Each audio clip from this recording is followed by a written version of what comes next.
But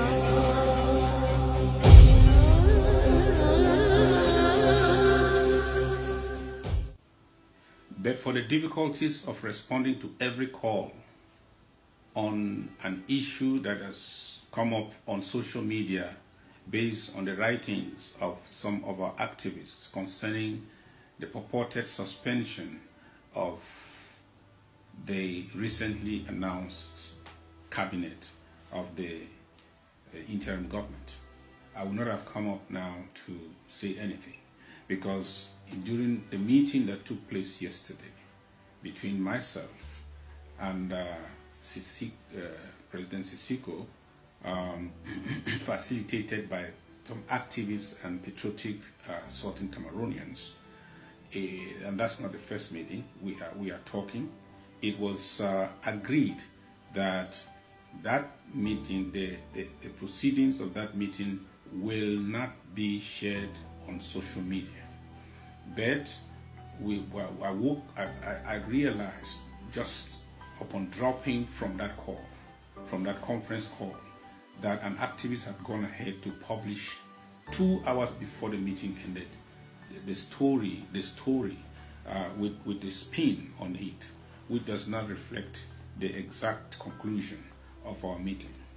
And this is a deliberate distortion that is not helping the process, that is causing more confusion. I am obliged to come out here to make this clear, because if we want to agree and we want to negotiate, we want to make peace, we should do it based on the truth.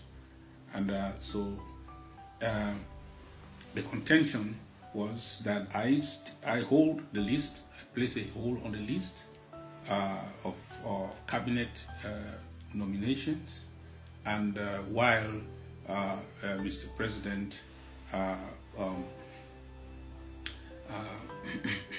also withholds his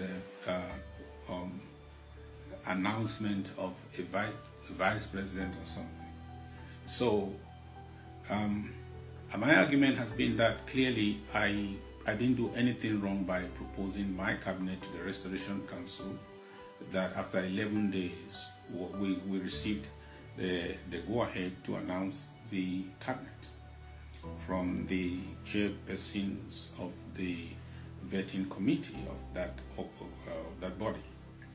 So I did not do anything wrong.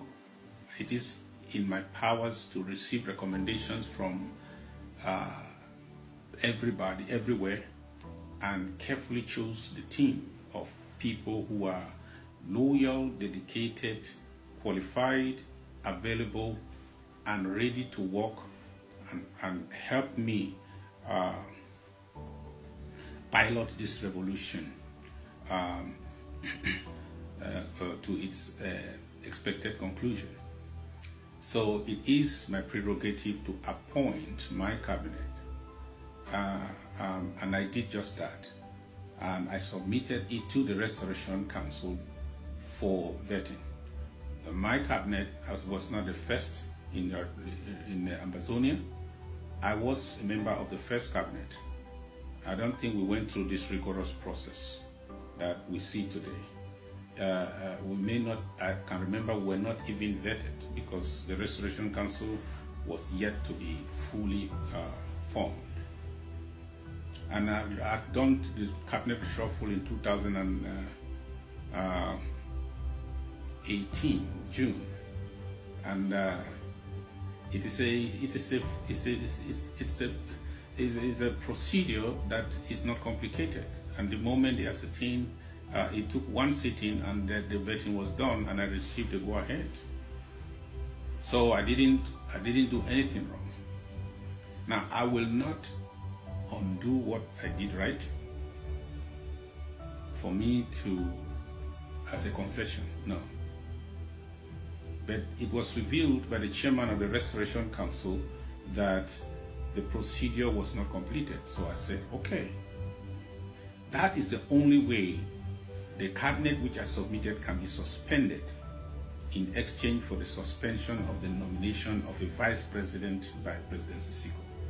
In these circumstances, let the chairman of the Restoration Council return to his caucus and ascertain that we did not receive any go-ahead or approval, or the vetting was incomplete.